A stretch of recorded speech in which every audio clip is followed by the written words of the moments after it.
উপদেষ্টা পরিষদ এটা ইচ্ছা মতো হচ্ছে, যার যা খুশি যে যেভাবে লবি করতে পারতেছে প্রফেসর ইউনূসের সাথে সেই ঢুকাই দিচ্ছে। যখন প্রথম উপদেষ্টা পরিষদ গঠিত হলো, আমি সেই সময় এই উপদেষ্টা পরিষদের সমালোচনা করছিলাম এই জন্যই যে এই উপদেষ্টা পরিষদ বিপ্লবের আকাঙ্ক্ষা ধারণ করে না। এবং তারপরে তো এটা তো প্রথম না, এরপরে আলী ইমাম মজুমদারকে নেওয়া হলো, তাই না? তারপরে এই বসির সাহেবকে নেওয়া হলো, ফারুকীকে নেওয়া হলো। এখন মুশকিলটা হচ্ছে যে এই উপদেষ্টা পরিষদগুলো যে গঠিত হচ্ছে, উপদেষ্টা যে নেওয়া হচ্ছে, এটা কি কোন ক্রাইটেরিয়াতে নেওয়া হচ্ছে? কোনো ক্রাইটেরিয়া নেই। আমি আজকে দেখলাম ডয়চে ভেলেতে হান্নান ছাত্র সমন্বয়ক, সে বলছে যে প্রফেসর ইউনূসের সাথে আমাদের একটা আন্ডারস্ট্যান্ডিং ছিল মৌখিক, যে উনি উপদেষ্টা সিলেক্ট করবেন। তাহলে তো এই উপদেষ্টা পরিষদ সিলেক্ট করার দায়িত্ব প্রফেসর ইউনূসের, তাই না? এখন ধরেন, মানে আমরা একটা বিপ্লবের পরে উপদেষ্টা হিসাবে কাদেরকে চাই, কয়েকটা ক্রাইটেরিয়া সেট করা যেত এবং এটা ন্যাশনালি সবাই এটা গ্রহণ করতো। নাম্বার ওয়ান, যেমন ধরেন তাকে বিপ্লবের স্টেক হোল্ডার হতে হবে, তার মানে তার বিপ্লবী কর্মকাণ্ডে অংশগ্রহণ থাকতে হবে এবং এই অংশগ্রহণটা এমন পর্যায়ের হতে হবে যে এই বিপ্লব যদি ব্যর্থ হতো তাহলে তার ফাঁসি হয়ে যেত অথবা তাকে জেলে যেতে হতো।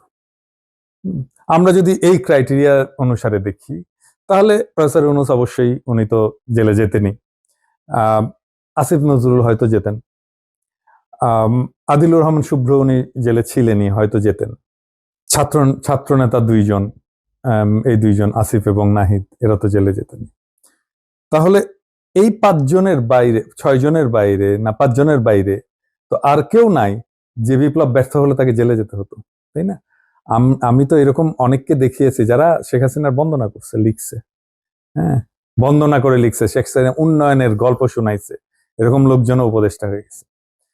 2 নাম্বার, তাকে ফিজিক্যালি ফিট হতে হবে, তাকে দৌড়ে বেড়াতে হবে। হ্যাঁ, এমনিতে আমরা জানি যে প্রফেসর ইউনূস বয়স্ক মানুষ, উনি দৌড়াতে পারবেন না।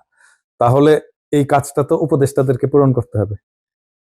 জেলায় জেলায় দৌড়াতে হবে, হাসপাতালে হাসপাতালে দৌড়াতে হবে, যে সমস্ত জায়গায় শহীদ হয়েছে তাদের বাসায় যেতে হবে, কথা বলতে হবে, যে সমস্ত জায়গায় লড়াই সংগ্রাম হয়েছে সেখানে কথা বলতে হবে, বাজারে যেতে হবে, দোকানে যেতে হবে, জনগণের সাথে কথা বলতে হবে, ইন্টারাক্ট করতে হবে জনগণের সাথে, ফিজিক্যালি ফিট হতে হবে। প্রত্যেকটা 70-এর উপরে বয়স, দেখবেন তার ডায়াবেটিস, হাইপারটেনশন রোগ থাকা কোনো অসুবিধা না, তার ডায়াবেটিস, তার হাইপারটেনশন, তার ইনসুলিন মাপতে হয়, তার খাবার খেয়ে দেখে দেখে খাইতে হয়। কারো কারো দেখবেন অ্যাডাল্ট ডায়াপারও পড়তে হয়, হ্যাঁ, যে পেশাব আটকায় রাখতে পারে না, হাঁটতে পারবে না, হ্যাঁ, হাঁপানি আছে, মেলা রকম রোগ, কারো কারো ক্যান্সার আছে, এরকম দেখবেন আপনি সবাই। তো রোগ থাকার রোগ খোদাতালা দেন না, এটা তো আমাদের কারো কোনো ইয়ে নাই। কিন্তু আমি একজন রোগগ্রস্ত জরাজীর্ণ লোককে আমি কেন এমন একটা দায়িত্ব দেব যেখানে প্রচুর পরিমাণে পরিশ্রম করতে হবে? হ্যাঁ। 3 নাম্বার, তার ওই সাবজেক্টের ব্যাপারে দক্ষতা থাকতে হবে, পড়াশোনা থাকতে হবে। ধরা যাক যাকে আমি স্বাস্থ্য মন্ত্রণালয় দেব, তাকে তো স্বাস্থ্যের বিষয়টা জানতে হবে খুব ডিপ। আমি নিজে ডাক্তার, হ্যাঁ, তারপরেও আমার স্বাস্থ্যের বিষয়ে আপ টু ডেট থাকা আমার জন্য একটা ডিফিকাল্ট কাজ, এক্সট্রিমলি ডিফিকাল্ট কাজ। কত কিছু ইনোভেশন হচ্ছে, কত কিছু। আমি প্র্যাকটিস করি না, আমি তো ডাক্তারি পাস করছি, আমি প্র্যাকটিস করি না। আমাকে যদি এখন প্র্যাকটিস করতে বলেন আমি পারবো না কিন্তু করতে, হ্যাঁ। তো প্রত্যেকটা সাবজেক্ট এরকম, তাহলে আমি যেই কাজটা করব সেই সাবজেক্টের উপরে আমার পূর্ণ দখল থাকতে হবে। 4 নাম্বার, তার সাফিসিয়েন্ট ম্যানেজারিয়াল স্কিল থাকতে হবে, লিডারশিপ স্কিল থাকতে হবে। তাকে এটা ডেমনস্ট্রেট করতে হবে যে আমি এই কাজটা করছি, আমি এতজন লোককে সামলাইছি, এতজন লোককে লিড করছি, আমি এত টাকার বাজেট সামলাইছি। সো এই কাজটা আমি এই জায়গায় লিডারশিপ, আমি কোয়ালিটি আমি ডেমনস্ট্রেট করছি। এই জিনিসগুলো তো কোথাও নাই, হ্যাঁ।